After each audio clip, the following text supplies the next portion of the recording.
Dostlar, deməli, dünən də bu mövzunu elan eləmişdik. Bugün də görürəm ki, başqa mövzular düşür ortalığa, çatdıra bilmirik. İcazə verin, mən bugünkü mövzumuzu təqdim edeyim. Berlində keçirilən mitinqlə bağlı biz o videonu ayrıca yerləşdirərək YouTube'a baxarsınız. Ya sabah verərik, sonuçta bu davam edəcək. Bugün, sabah birisi gün, ayın 9'unda da Almaniyanın Xarici Nazirinin qabağında cavanlar tədbir keçirəcəklər. Bugünkü mövzumuz nə ilə bağlıdır? Dünəndən neçə adam zəng edib ki, söhbət kimdən gedir, kim öldürüblər, niyə öldürüblər? Əziz həmvətənlər,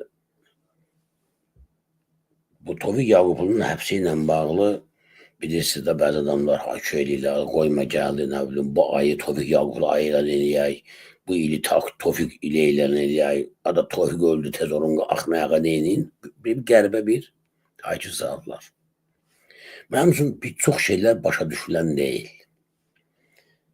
Misal üçün, Eurovision hadisələrində onlarla, yüzlərlə vətəndaşın həbsi, adamlara şərib, ömürlü həbs verdilər.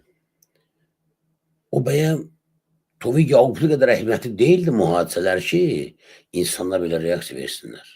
Nə baş verir bu ölkədə? Dostlar, bəlkə siz izah edərsiniz, bəlkə mən başa düşmürəm. Eurovisionda Azərbaycan gəncləri çıxdılar küçələrə ki, biz istəmirik də bizim ölkədə əxlaqsızlıq yayılsın, təbliğ olunsun. İndi Trump, Amerikanın prezidenti və o milyarder olan nədir? Açıq şəkildə Amerikada o əxlaqsızlığın əleyhinə təbliğat aparırlar. Rəsmi olaraq mövqe qoyur ortalığa ki, Amerika yalnız iki cins tanıyır. Qız, qadın, bitdi. O kişi, qadın, bitdi. Aydındır. Yəni, Trump'ın dediyini bizim gənclər 15-20 il qabaq deyiblər. Niyə bu daha tutmalıdırlar? Bəyəm orada baş verən hadisə, yüzlərlə evə girmə, rüşvət, ailələrin dağıdılması, əxlaqsızlıq, zorakılıq, işgəncə o qədər əhəmiyyətsiz idi ki, ona bu Tofiq Yaqublu qədər reaksiya vermirdi bəziləri. Nə baş verir bu ölkədə? Bəs Gəncə hadisələrində? Gəncə hadisələrində öldürüblər, güllərib öldürüblər. Tofiq Yaqublu kimi aclığı elə deyirlər, aclıq elə, gel, o içərdə aclıq eləyərsən. Öldürüblər, ki, güllələdilər. Adamın silahı da verilir, əlində güya ki, müqavimət göstərilmiş. Nədir Xanlar Vəliyevin qardaşına qarşı cəmaət etiraz edibdir.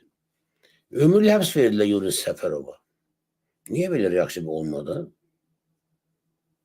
Nə baş verir bu ölkədə? Bəs Tovuzda necə? Baxın, cavan uşaqların, balaların tutdular, sürü-sürü saxdılar içəriyə. Güya ki, onlar terroru maliyyələşdiriblər. Adam ailəsi ölür acından. Adam ailəsi ölür acından. Hansısa xeyriyyəçilik tədbirinə 5 manat verməyibdir. Adamı tuturlar. Baxın, dostlar, bugün mən müraciət edirəm sizlərə ki, bu fəaliyyətimizi aparmaq üçün inkişaf etdirmək üçün yardım edin. Sən yardım edirsən. Sonra səni çağırır, tutuluyor, yox, sən terrora dəstək verirsən. Mən qurban adın qoyur terrorçu, sənin də adın qoyur terrora dəstək. Bu qədər əxlaqsızlıq, bu qədər həyasızlıq gedir ölkədə. Bunun reaksiya yoxdur. Tofiq Yaqublu ilə bağlı bəzi adamların, hətta mən bəzən sosial şəbəkəyə görürəm, özünü ziyalı hesab edənlər də elə qəribə reaksiya verirlər ki, mənə qəribə gəldir. Mən andızlanla. Tovuzda ya o həbs olunan uşaqlar Azərbaycan vətəndaşı deyirlər. Kişilər, belə siyasətlə məşğul olmaq olmaz. Daha doğrusu, siyasətlə belə məşğul olmaq olmaz. Ailin özünüzə gəlin. Ay kişilər. Və Tərtər? Tərtərdə minlərlə Azərbaycan əskər və zabitlər Azərbaycanın ordusuna, dövlətin əsasına qəsd olub. Öldürüblər, zorlayıb, işkəncə veriblər. Dəhşət. Minlər insanı qovublar, haqlarını tapdalayıblar, qadınlar zorlanıb, əxlaqsızlıq baş verir ölkədə. Reaksiya yoxdur elə o cür.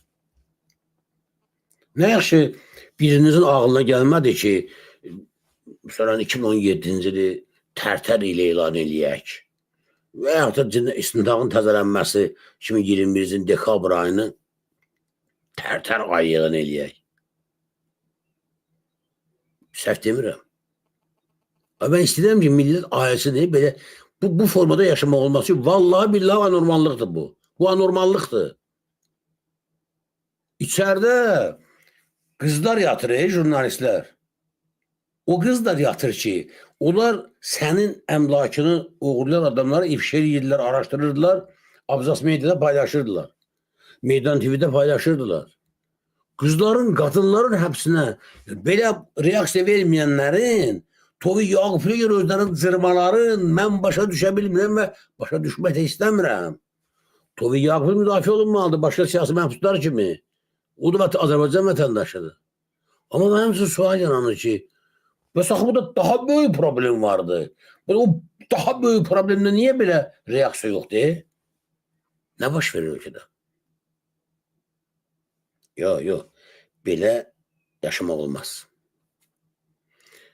Dostlar, Azərbaycan tarixində elə Azərbaycan tarixində yol istəyirəm, Heydərizmin tarixində 493-cü ildən sonra silahlı dövlət çevrişi yolu ilə Heydər Əliyevin hakimiyyəti zəbt etməsi, sonradan saxta qanunsuz seçkilər yolu ilə hakimiyyəti saxlaması, sonra qanunsuz yollarla hakimiyyəti oğlu İlham'a ötürməsi, İlham Əliyevin də qanunsuz üsullarla seçkini saxtalaşdırmaqla, xalqın iradəsini zorlamaqla hakimiyyətin əlinə saxlanması ilə bağlı elə dəhşətli faktlar var ki, hiçbir reaksiya olunmur. Niyə? Nə baş verir ölkədə? Əziz vətənlər, Daxillər Nazirliyində 2005-ci ildə səhv eləmirəmsə bu qara kəmər əməliyyatı keçiriləndə aydın oldu ki, Daxillər Nazirliyində cinayətkar bir banda insan oğurluğundan məşğuldur. Adamları oğurluyurlar, pullarını alırlar, öldürürlər, zorluyurlar. Və bunun başında duran adam Hacı Məmmədov adı polkovnik, Daxili İşlər Naziri Ramil Rusubovun iş otağından 10 metr növbəti iş otağında oturubmuş. General Nəsirov var adı, Zakir Nəsirov, o ilə bir yerdə. Respublika miqyasında onlardan adamı uğurlayıblar, iş adamları gəlib axırda o zərmiyyədir, nədir, onu uğurlayanda banki müdürünün, bu da sən deyəmə Mehribana haqq verilmişlər. Mehriban birdən mənə istəyib ki, bayıq deyəsən nəsə kəsildi, problem yaranır, fonda azaldı biraz. Hissənib ki, da bəsdir, mən sizi. Halbuki hamı bilirmiş ki, hamıza bilirmiş ki, belə bir banda var, bu işə məşğuldular. Dövlət səviyyəsində. Heydər Əliyev səviyyəsində, dostlar. Ay kişilər, and olsun, hansı dövlətdə bu tək faksıqsadı ortalığa, xalq qalxıb ayağa, eşşək parası kimi tapdalayar deyə bunları. Mədəni xalq. İnciməyin məndən. Biz mədəni xalqsa deyilik, özümüzü anlatmıyor. Ay belə xalq, belə. Mən də bəzən irad tutulur ki, xalqı çox tənqid eləmək olmaz. Xalqın gözünü də çıxartmaq olar. Necə tənqid eləmək olmaz? Nəyə görə erməni gücü haqsıza qarşı çıxa bilir mənim xalqımda? Niyə? Birlə çıxmadan ki, yalanın özümüz nə qədər tərifləyəcəyik? Yəni bizim millətin arasında da ləyaqəti kişilər var. Cəsarət adamlar var, savadlı insanlar var. Amma onlar o qədər azlıqdadırlar ki, vəziyyəti dəyişdirə bilmirlər. Söhbət o ətalətdə olan seyirci yaltaq kütlədən gedir. Qorxaq, rəzil kütlədən gedir. Aydındır mı? Deməli, dövlət səviyyəsində bir banda yaradıblar, cinayət törədirlər. Heydər Əliyevin rəhbərliyi altında. Hə, indi şimdi deyə bilər ki, yenə Qurban Böktan atdı yalanlar. Yox, dostlar, mən bir şey bilərsiniz. Fakt, subut olmadan bu günə də bir söz demədim. Faktım da ki, hamımıza bəllidir bu məsələ ilə bağlı. ANS televiziyasında Daxillər Naziri o vaxt Ramil Rusubov çıxdı efirə, canlı gedə-gedə dedi ki, İlham Əliyevə. Deməli, orada Eldar Mahmudov özü bir cinayətkar o idi, ondan danışacaq. Eldar Mahmudov rəhbərliyi altında DTX, o vaxt MT, əməliyyat keçirib, qara kəmər əməliyyatı Hacı Məmmədovu, Zakir Nəsirovu həbs ediblər. Təbii ki, hamı bəllidir ki, Daşdan Nazirinin razılığı xəbər olmadan, iştirak olmadan belə bir cinayətçi qrup ola bilməz, failə götürə bilməz ki, Daşdan Nazirinin. Oturub Nazirin yanında Ramusov o başa düşdü ki, deyəsən bu Eldar Mahmudov köhnə hesablara görə şəxsi münasibətləri pis idi, bunu da həbs edəcək. Tez çıx televiziya, canlı efirə, həzən vətənlər. Dedi ki, İlham Əliyev. Demədi İlham Əliyev. Dedi, bəs o vaxtda Abuzar Abuzarov var idi. 2 nəfərin öldürülməsində şübhələnildi. Rusiyanın deməli axtarış Interpol siyasındaydı Rusiya tərəfindən. Azərbaycandan tutmuşdular. Heydər Əliyev mənə dedi ki, bunu Ramusov deyib ha dostlar. Heydər Əliyev mənə tapşırıq verdi ki, onu qaçırtmaq lazımdır. Mən də prezidentin bu tapşırığını kimə tapşırdım? İcrasını Hacı Məmmədovuna məhz Zakir Həsənova, Nəsirova. Baxın ha siz. Məhz o qara kəmər əməliyyatında, insan oğurluğunda, bantizmdə, terrorda ittiham olan adamlara Ramil Yusuf'un canı efirdən dedi. Üzünə dedi, İlham Əliyev dedi, sən dədən cinayətkardır. Mənə tapşırdı ki, cinayətkarı qaçıb edə qaçırdım.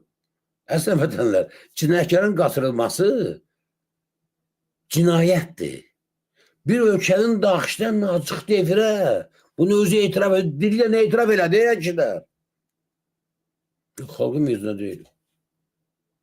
Buna mədəni xalq demiyorlar. Hə? Hakim hamı yazsın, açıq danışaq, gəlin dərdləşək. Ha millət, gəlin dərdləşək ki, belə olarmı? Bu cür yanaşma olarmı bu hadisələrə? Mədəni xalq belə öz aparmamalıdır axı. Tək bir dənə daxışdan adının olan hadisə kifayət idi ki, xalq asılına yaqa, bunlar itiqo kim qovsun. Əksi də bir namusun biri deyib qul öndərdir, dədəmdir, nə bilim, o olmasa, dövlət sən nə mənə Heydər qurubmuş. Azərbaycan dövlətin Heydər qurub. Sizin bu nağıllarınız İlham Əliyev ölənə yox ha, ölənə də yox. Hakimiyyətdə gedənə qədərdir. Sabun kökümü yoxsazıq bütün təbliğat. Bütün kitabxanalardan toplanacaq o Heydərin haqqında, İlhamın haqqında yazdığı nağıllar hamısı yandırılacaq, məhv ediləcək. Tarixdə iziniz qalmayacaq belə şeylərin. Buna tam arxayın olun. Amma ikinci əslən vətənlər dəhşətli cinayət baş verdi Dövlət Təhlükəsizlik Xidmətində, Milli Təhlükəsizlik Nazirliyində. Ada baxın, MTN, Milli Təhlükəsizlik Nazirliyi. Güya bu dövlət orqanı bizim millətin təhlükəsizliyi ilə məşğuldur. Sonra da aydın oldu. Aydın oldu ki, həmin Eldar Mahmudovun başçılığı altında Milli Təhlükəsizlik Nazirliyində özünün əvvəl bəyət etdiyi, ifşa elədiyi Hacı Məmmədovdan da dəhşətli, qorxulu bir cinayətkar təşkilat yaradılıb. Başında da Eldar Mahmudov. Təbii ki, mən nazir olam, mənim idarəmdə adamlar bu işlə məşğul olar, mən bunu bilməsəm, belə şey mümkündür mü sizcə? Biri var ki, bir idarədə bir müstənti, bir idarə rəisi, bir mavin bir dəfə, maksimum 2 dəfə rüşvət alsın. Hənəsi vətəndaşı indirsin. Bir də var ki, bir idarədə bu konveyr halına, sistem halına gətirilsin. Bunu bilməməsi mümkün deyil birinci adamın. Deməli, Mövlan Şıxəliyev adlı bilirsiniz, general həbsələdilər. Milli Təhlükəsizlik Nazirliyinin İstinaq İdarəsinin rəisi, onun müavini, orada ayrı-ayrı idarələrin rəhbərləri, hətta İlqar Əliyev adlı bir idarə müdürü içəridə astılar, gətirdilər, özünü öldürdü, intihar edildi. O məhkəmənin gedişi zamanı əslən vətənlər, otağa çıxan faktlar hansı dövlətdə olsaydı, yenə də o dövlət, o xalq qalxar dayağa bu hakimiyyəti qovardı. Sadəcə qolmaz daha dəli inək balasını ayaqlayan kimi ayaqlayardı başda İlham Əliyev ailəsi olmağını. Siz bu dövləti nə görə salmışsınız? Siz nə danışırsınız? Subutlar çıxdı otağa ki, nazir gəlib ifadə verir ki, bəli, məndən pul alır MTN-in rəisi, İstinaq rəisi. Metro tağı gəldi ki, məndən 3 milyon dollar aldı, məndən verdim də, nə var ki, oğlum mənim üçün əzizdir. Oğlu hakim işləyir, şantaj ediblər ki, pul bizi verəcəksə. Sən demə, bütün vəzifəli şəxslər, Ki, nazirlər, hətta o var, vəkillər kollegiyasının sədri Azər Tağıyevdən $1 milyon pul alıblar. Vəkillərdə ne? Sonra deyə bu ölkə ne bu gündədir? Soruşan oluyor ki, bu vəkildə $1 milyon kollegiyanın sədri haradadır? Adam ömür boyu qurban kimi iş yaparmayıb ki, deyəsən çıxıb işdə pul qazanıb, qanarar alıb. Yox, maaş alırdı. Bəs hardan bu pul verib ora? Maraqlan olmadı dostlar. Nazirlərdən pul alıb. Soruşmadılar ki, ay nazir, sən necə nazirsən ki? Gidib prezidenti demirsən ki, sənin bu birisi nazirin məndən rüşvət alır, mənə şantaj edir. Əzizən vətənlər, siz necə fikirləşirsiniz? Belə bir şey mümkündürmü? Sən nazirsən, başqa bir nazir ya daşda nazir ya MTN səni şantaj edir, səni incidir, pul alır. Sən bunu prezidentə demirsən. Belə bir şey mümkündürmü? Deməyəsən. Və demirsənsə, bunun sizə səbəbi nə olar? Niyə deməyəsən ki prezidentə? Prezidentin belə bir şey bilməməsi mümkündür ümumiyyətlə İlham Əliyevin. Axı bu kütləvəli olmuşdu. Məhkəməsi getdi. Hələ o üzə çıxanlar da